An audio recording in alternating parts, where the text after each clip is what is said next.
اچھا فیصل صاحب، آپ سبھی کو اچھا سمجھتے ہیں کیا؟ مطلب قاتل کو بھی آپ اچھا سمجھتے ہیں، چور کو بھی آپ اچھا سمجھتے ہیں، ڈکیت کو بھی آپ اچھا سمجھتے ہیں، اور شیطان کو بھی آپ اچھا سمجھتے ہیں؟ یہ تو کوئی بات نہیں ہے نا، دعویٰ آپ کا ہے۔ تو آپ پہلے جو ہے اس دعوے کے اوپر ریفرنس دیں گے، کوئی دلیل دیں گے، پھر اس دلیل کو میں توڑوں گا۔ یہ کیا آپ نے بات کر دی کہ بھائی آپ وہاں جاتے ہو، ہم وہاں جاتے ہیں، کیوں جاتے ہیں؟ وہ تو کہانی بات کی ہے، پہلے تو آپ یہ بتائیں گے آپ کس بنا کے اوپر جو ہے اس کو اچھا سمجھتے ہیں۔ آپ نے تو ڈاکو، چور، چمار ہر چیز کو اسی میں ڈال دیا کہ میں سب کو ہی اچھا سمجھتا ہوں، تو شیطان کو بھی اچھا سمجھتا ہوں۔ جی جی بالکل، ہم تو سب کو اچھا سمجھتے ہیں، کیونکہ مسلمانوں نے ہی یہ سکھایا ہے کہ اللہ کی بنا مرضی کے ایک پتا تک نہیں ہلتا۔ تو اگر کچھ قتل غلط کر رہا ہے، کسی نے قتل کیا ہے، کسی نے کچھ بھی کیا ہے، تو بنا اللہ کے حکم کے نہیں کیا تو ٹھیک ہی کیا ہوگا۔ شیطان کی برائی کیونکہ آپ لوگ کرتے ہیں، آپ جسے برا کہنا چاہتے ہیں اسے ایک دم شیطان کہہ دیتے ہیں، ایک ہزار باتیں نہ کہیں۔ تو آخر ایسا کیا غلط کیا ہے شیطان نے، یہ بتانا تو سر آپ کا کام ہے، آپ بتائیے۔ شکریہ۔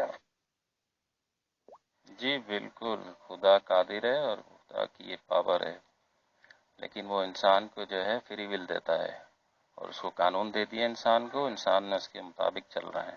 اب آپ یہ بتائیں کہ آپ قاتل کو، چور کو، ڈاکو کو، شیطان کو کیوں آپ اچھا سمجھتے ہیں؟ مطلب آپ نے کیا لٹریچر پڑھا ہے مسلمانوں کا جس میں وہ شیطان آپ کو جو ہے اچھا لگا؟ وہ بھی تو بتائے نا، کوئی شیئر بھی تو کرے نا، بس اپنے پاس سے باتیں کرے جا۔ تو نسیم بھائی آپ تو یہ بتانے آئے تھے کہ کیا برائی ہیں شیطان میں، تو یا تو پھر آپ یہ کہیے کہ آپ کے پاس بتانے کو کچھ بھی نہیں ہے اس کی برائی، یا آپ یہ کہیے کہ بھائی ساری برائیاں ہی برائیاں ہیں، آپ پتھر ڈلے اس لیے مارتے ہیں، کچھ تو بتائیے نا آپ۔ بھائی ہم تو اچھا ہر ایک کو سمجھتے ہیں، تو شیطان کو بھی سمجھتے ہیں۔ آپ کے اکارڈنگ کیا غلطیاں کی ہیں شیطان نے، کیا اس نے ایسا غلط کام کیا ہے جس پہ آپ آج تک لاہور پڑھ رہے ہیں، 1400 1500 سال ہو گئے؟ اگر آپ کے پاس بتانے کو کچھ ہے تو بتا دیجیے سر۔ جی سر، میں بتا دیتا ہوں آپ کو، پھر آپ بھی بتا دیجیے گا۔ شیطان نے جو ہے خدا کا جو ہے نا حکم نہیں مانا تھا، تو اس لیے خدا نے بھی لعنت کی ہے اور ہم بھی لعنت کرتے ہیں اس پہ، ٹھیک ہے؟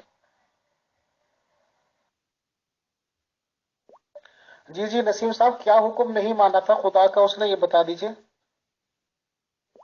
جی سر، خدا نے جو ہے اپنا جب خلیفہ بنایا تو خدا نے کہا اس کو تسلیم کرو، تو ابلیس نے اس کو تسلیم نہیں کیا، خدا کی نافرمانی کی، کفر کیا، تکبر کیا۔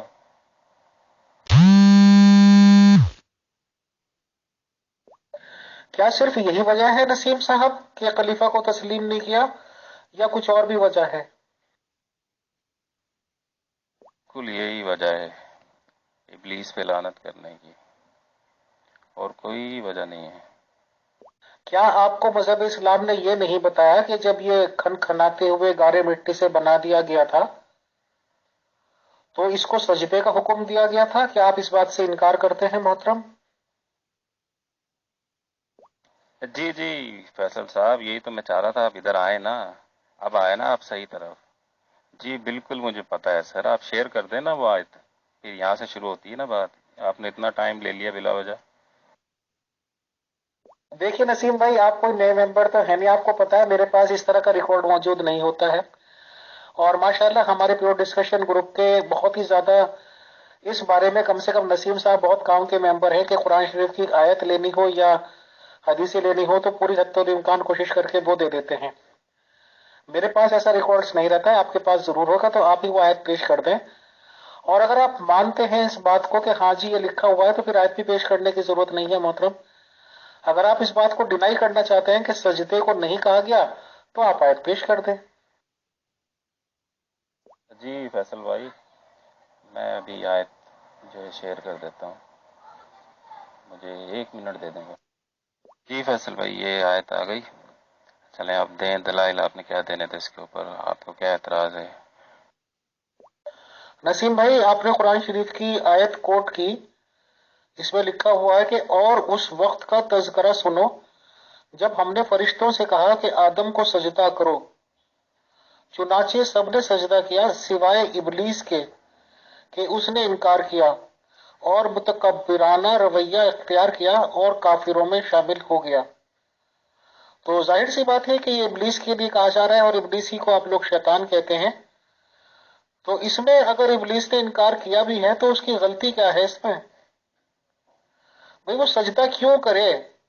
خدا نے جب اسے ہمیشہ سے سکھایا ہے کہ توحید کے راستے پر رہنا ہے، خدا کے علاوہ کسی کو سجدہ نہیں کرنا ہے، تو آخر وہ کسی کو کیوں کرے سجدہ پھر، اور وہ بھی ایک مٹی کے بت کو؟ جی فیصل بھائی، اس میں توحید کہاں ٹوٹ رہی ہے، مجھے یہ بتائیں نا،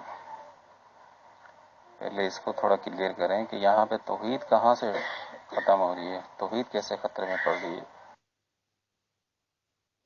اس کے پہلے تو پلیز آپ پھر یہ بتائیں کہ توحید سے آپ سمجھتے کیا ہیں؟ دیکھیں فیصل بھائی، آپ جو ہے یہ سجدے کی میننگ ہی غلط لے رہے ہیں۔ مجھے پتا ہے آپ کے ذہن میں کیا ہے۔ یہاں جو سجدہ ہے یہ سجدہ اصطلاحی ہے، اس کے میننگ تسلیم کے ہیں کہ خلیفہ کو تسلیم کریں۔ وہ خلیفہ زمین کا ہے، اسے جو ابلیس ہے اس کا کوئی تعلق ہی نہیں ہے، لیکن پھر بھی اس نے تکبر کیا، اس کو نہیں مانا، جبکہ اس کا اور اس خلیفہ کا کوئی لینا دینا نہیں ہے۔ یہ سجدہ صرف تسلیم کرنے کا ہے، یہ نہیں ہے کہ جھک کے اور نیچے جو ہے وہ زمین پہ سر ٹیک لینا۔ اگر ایسی بات ہے تو پہلے تو آپ جو ابلیس ہے اس کا باڈی سٹرکچر مجھے بتائیں کہ وہ ایسا تھا کہ وہ جھک کے اور جو ہے سر زمین کے نیچے رکھ دیتے۔ اور اس کی سپورٹنگ آیت میں آپ کو دے دوں گا جس سے ثابت ہو جائے کہ سجدہ جو ہے یہ حکم کو تسلیم کرنا ہے۔ دیکھیے نسیم صاحب محترم، یہ تو تعویلات ہو گئی، پھر تعویلات تو آپ کتنی بھی کر لیجئے۔ یعنی کہ جس چیز کو سجدہ سمجھ کے اتنے مسلمان کرتے آ رہے ہیں 1500 سال سے، اور شاید سجدے کو ہی مسیحی لوگ بھی سجدہ ہی سمجھتے ہوں گے، وہ بھی ایسے ہی کرتے ہوں گے، تو اب آپ اپنے شیطان صاحب کو غلط ثابت کرنے کے لیے سجدے کے میننگ بدلنا چاہتے ہیں۔ تو یہ آپ کہاں سے ثابت کریں گے؟ اب آپ کہہ رہے ہیں آیت لگا دیں گے، بہرحال اس میں سجدہ ہی لکھا ہوا ہے۔ اب آپ کہتے ہیں تعظیم کرنے کا، تسلیم کرنے کا، تو اگر ساری دنیا اس کو تسلیم کر رہی ہے، سارے فرشتے ملائک تسلیم کر لیا اکارڈنگ ٹو آپ کی قرآن شریف، تو اگر ایک آدمی نہیں کر رہا تھا تو اس کے نہ پڑھنے سے کیا فرق پڑ رہا تھا؟ یہ آیت کو آپ پڑھ لیں، شاید آپ کا کانسیپٹ جو ہے وہ کلیئر ہو جائے ابلیس کے اوپر۔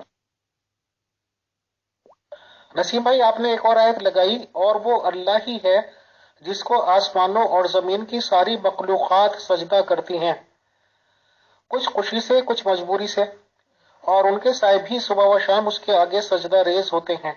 تو اس میں بھی سجدہ کا مطلب جھکنا ہی ہو گیا۔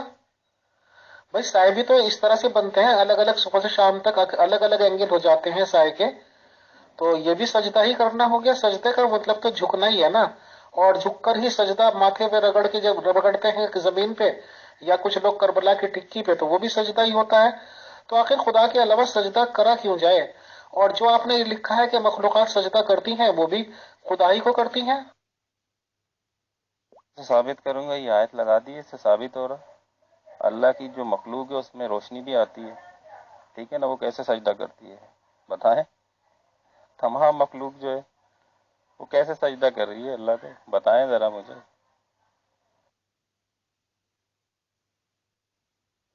نہیں نسیم بھائی، شاید سے کیا کانسیپٹ کلیئر ہو رہا ہے، اس میں بھی خدا ہی کو سجدے ہو رہے ہیں۔ الگ الگ دھرم کے لوگ الگ الگ باتیں مانتے ہیں نسیم بھائی۔ صبح کو آپ چڑیوں کی چہچہاٹ سنیں گے، بھلے ہی آج کل کم ہو گئی ہیں، مسلمانوں لوگوں کو اس میں لگتا ہے وہ پڑھ رہی ہے بسم اللہ بسم اللہ، ہندوؤں کو لگتا ہے اوم پڑھ رہی ہے، اوم پڑھ رہی ہے۔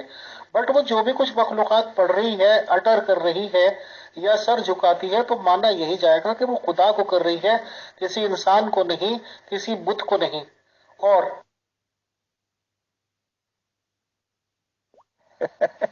تو یہ سورج کیسے کرتا ہے سجدہ، مجھے بتائیں یار فیصل بھائی کیا ہو گیا؟ نسیم بھائی سورج تو ایک طرح سے غروب ہو جاتا ہے نا، سجدے میں چلا جاتا ہے، جدھر سے سورج چلا گیا وہاں پہ رات ہو جاتی ہے، تو جب وہ سجدے سے اٹھتا ہے تو صبح ہو جاتی ہے، وہ بھی سجدہ کرتا ہے میرے محترم۔ یار فیصل بھائی، سورج کیا مطلب غروب کیسے ہو جاتا ہے؟ سورج اپنی جگہ پہ ہوتا ہے میرے دوست، زمین جو ہے وہ گھومتی ہے یار اب میں اس سے زیادہ کیا آپ کو سمجھاؤں میرے دوست. دیکھیے نسیم بھائی، میں اپنا پوائنٹ رکھ دیتا ہوں. چلیے کوئی بات نہیں، کیونکہ ہمارا مقصد بحث برائے بحث کا نہیں ہے. ہمارا مقصد خدا نخواستہ جیتنے کا اور ہارنے کا نہیں ہے. آپ بہت چھوٹی سی اور بہت سمپل بات لے لیجئے. آپ تو ماشاءاللہ پیدائشی مسلمان ہیں. آپ نے اپنے گھروں میں ضرور سنی ہوگی کہ حضرت ابراہیم علیہ السلام کا قصہ بھی بتاتے ہیں مسلمان، یا یہ کہ بچوں کو سکھاتے ہیں کہ اگر بچہ عقل پکڑ لے اور تھوڑا سا بالغ ہو جائے، سمجھدار ہو جائے، تو اسے ساری کی ساری فرما برداری تو کرنی ہے، اپنے ماں باپ کی ان کا ہر حکم بجا لانا ہے. بٹ اگر ماں باپ بھی یہ حکم دے دیں کہ کسی بت کے آگے آپ سجدہ کرو، بت پرستی کرو، یا یہ کہ شرک کرو خدا کی ذات میں، تو وہاں پہ حکم دیا گیا ہے مسلم بچوں کو بھی کہ وہاں پہ آپ اپنے ماں باپ کا حکم ٹھکرا سکتے ہیں. اور ماں باپ بھی لگ بھگ وہی درجہ رکھتے ہیں جو کہ بھگوان کا درجہ ہوتا ہے. تو جب ماں باپ کو کہہ دیا گیا بچوں کو کہ ماں باپ ہی کو آپ ٹھکرا سکتے ہو، تو شیطان نے اگر سجدہ نہیں کیا، وہ بھی خدا کے کہنے سے، تو اس نے کوئی برا نہیں کیا. خدا کو سجدہ کرنے سے اس نے انکار کبھی نہیں کیا. پتہ نہیں کتنا سال لو یا لاکھوں سال جتنے بھی ہوں گے، وہ خدا کو سجدے کرتا رہا. اور یہاں تک سنا جاتا ہے کہ اس سے بڑا عبادت گزار بھی کوئی نہیں ہوا. اور اس نے اگر خدا کے کہنے پہ بھی ایک بت کو سجدہ نہیں کیا، تو میرے حساب سے کوئی غلط کام نہیں کیا، اور وہی کام فالو کیا جو کہ سکھایا جاتا ہے کہ بچوں شرک نہ کریں. تو جب اس نے شرک نہیں کیا، وہ بھی سپریم پاور کے کہنے پر، تو ظاہر سی بات ہے کہ اس سے اچھی شخصیت کوئی نہیں ہو سکتی، اس سے زیادہ توحید پر کوئی نہیں ہو سکتا. بہرحال آپ نے ماشاءاللہ بہت اچھے پوائنٹس رکھے. آپ کا بہت شکریہ، بہت جزاک اللہ. مطلب یہی تھا کہ میں نے اپنا پوائنٹ آف ویو رکھ دیا، آپ نے اپنا. اور میرے بھائی، ہمیشہ ہر معاملے میں آپ کی جیت ہوئی اور آپ ہی کی جیت ہوتی ہے. بہت شکریہ، بہت جزاک اللہ. نہیں فیصل بھائی، آپ کی نہیں مثال بن نہیں رہی. کیوں؟ کیونکہ عبادت کا کہا ہی نہیں گیا. اگر تو عبادت کا کہتے تو شرک ہوتا. اس کو تو کہا گیا کہ آپ اس میرے خلیفہ کو تسلیم کریں. ٹھیک ہے نا؟ اس نے تسلیم نہیں کیا، منکر ہو گیا، انکار کر گیا، تکبر کر گیا. یہ ہے ساری کہانی. آپ اپنی جتنی مرضی تحویلیں کر لیں. میں نے اوپر آیت دے دیے، ریفرنس دے دیے آپ کو. میں تو آپ کو دے رہا ہوں دلائل، لیکن آپ جو کوئی دلیل نہیں دے رہے، اپنی تحویلیں دے رہے ہیں. بھائی، روشنی کیسے سجدہ کر لیتی ہے، سورج کیسے سجدہ کرتا ہے، چاند کیسے سجدہ کرتا ہے، اندھیرا کیسے سجدہ کرتا ہے، یہ ساری تو مخلوق ہے نا خدا کی. میرے پیارے عزیز دوست نسیم بھائی، میں دوبارہ سے پڑھ دیتا ہوں اس آیت کو جو آپ نے کہی کہ اور اس وقت کا تذکرہ سنو جب ہم نے فرشتوں سے کہا کہ آدم کو سجدہ کرو، چنانچہ سب نے سجدہ کیا سوائے ابلیس کے کہ اس نے انکار کیا اور متکبرانہ رویہ اختیار کیا اور کافروں میں شامل ہو گیا.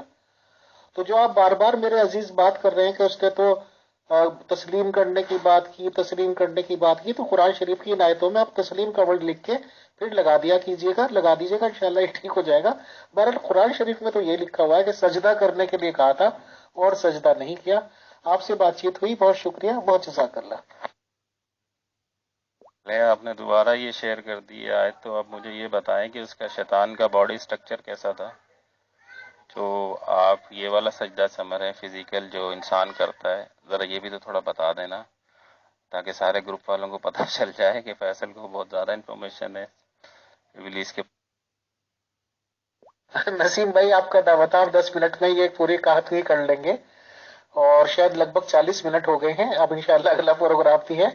بہرحال آپ نے اپنے پوائنٹس رکھ دیے، میں نے اپنے پوائنٹس رکھ دیے. ممبرس سن لیں گے اور اپنے ایک رزلٹ نکال لیں گے. آپ سے بات چیت ہوئی، بہت خوشی ہوئی، بہت شکریہ، بہت جزاک اللہ. کل سجدے کا یہ بھی مطلب ہے سر تسلیم خم، حکم کو ماننا. ٹھیک ہے نا؟ تو آپ پوچھ لیجیے گا کسی عالم فاضل سے، شاید آپ کو سمجھ میں آ جائے. میری تو سمجھ میں نہیں آ رہی. میں نے ایک آیت تو اس کی سپورٹنگ جو ہے شیئر کر دی ہے، بولیں تو ایک اور آیت شیئر کر دیتا ہوں اس کی سپورٹ. سر آپ نے کھینچا ہے نا شروع میں، آپ پہلے اس بات پہ آ جاتے تو 10 منٹ کا ہی کام تھا یہ، لیکن آپ کھینچتے رہے ادھر ادھر ادھر ادھر. آپ کو دلائل دے دیے، آپ نے ایک بھی دلائل نہیں دیا، آپ بس ایسے چنگم کی طرح کھینچے جا رہے ہیں. تو اس میں میرا تھوڑی قصور ہے. محترم نسیم صاحب، نہیں بہت شکریہ، بہت جزاک اللہ. اور آیتوں کی ضرورت نہیں ہے، ہم تو ویسے بھی ہندو ٹھہرے لوگوں کی نظروں میں ایک آیت پڑھ لی، اس میں صاف لکھا ہوا دیکھ لیا،